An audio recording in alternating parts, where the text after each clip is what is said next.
చేసిండు పోవద్దని అన్న కూడా నాకు టీచర్లు చెప్పిర్రు, సార్లు చెప్పిర్రు, ఎంక్వైరీ తీసుకున్నా.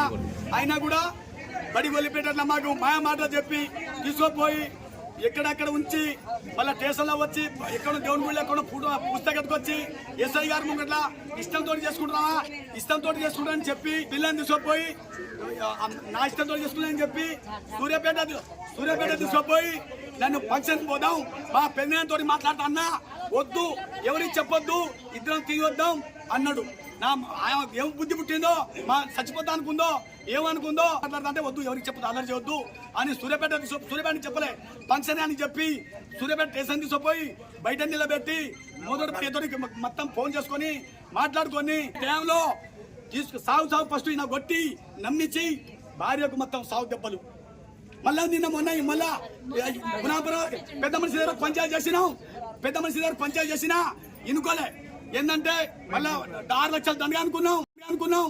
ఆ దండగా ఇవ్వకుండా ఒకప్పుడు వాళ్ళ మాట ఇన్నా ఆడపిల్ల రోడ్డు మీద వేసుకోవద్దు అని చెప్పినా కూడా మాయ మాటలు చెప్పి 2 లక్షలు ఎంతో కట్టి పిల్లని తీసుకొని నా ఇంటి మీద దొరికి అప్పులు అనుకోదా లేకపోతే మనకు తినడానికి ఇవ్వలేదు సంపాలే అని చెప్పి నా ఇంట్లో మొదలు చూపించి నేను బాగా చేయించుకొని 20 లక్షలు ఖర్చు పెట్టినా నా బిడ్డ హక్కులు ఉన్నాడు. ఒక పెద్ద మనిషి పిలిచిండు, ఒప్పుకుంటానని చెప్పినా పెద్ద మనిషి ఏమన్నారంటే నేను గుంటే రాస్తా, నాకు నమ్మి వస్తే రా, లేకపోతే లేవు అని చెప్పినారు.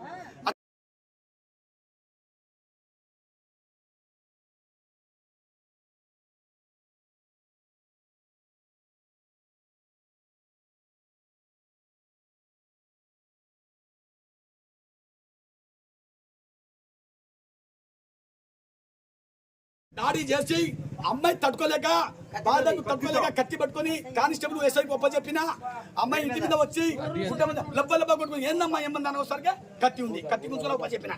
మళ్ళాసారి ఏంటంటే ఎందుకొచ్చినా మళ్ళీసారి కత్తి పట్టుకొచ్చి రెండోది 3వసారి వచ్చిండు.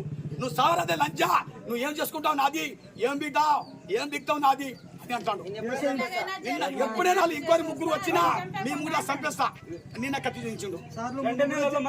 2 నెలల పోయి ఎట్టైనా నాకు బెల్ మీద వచ్చేస్తా.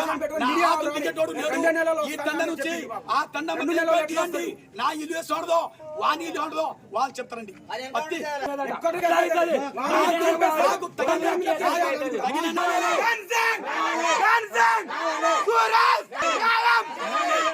నాకు తగిన కాకపోతే భర్త భార్య వచ్చి ఉరేసుకొని వస్తాం. నాకు నష్టపరిహారం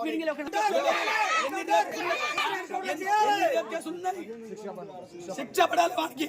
ఎన్ని కేసులున్నా నాకు ఏం చేయాలి, రేప్ కేసులు ఎన్ని ఉన్నాయి, ఎన్ని దొంగ కేసులు కాకపోతే వస్తాం. నాకు నష్టపరిహారం కావాలి. నేను 20 లక్షలు పెట్టి నా బిడ్డ బతికినా కూడా నీలపా చేసి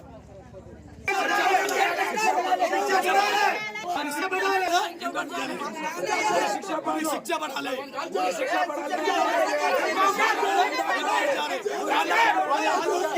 ధన్ సింగ్ కు, సురేష్ కు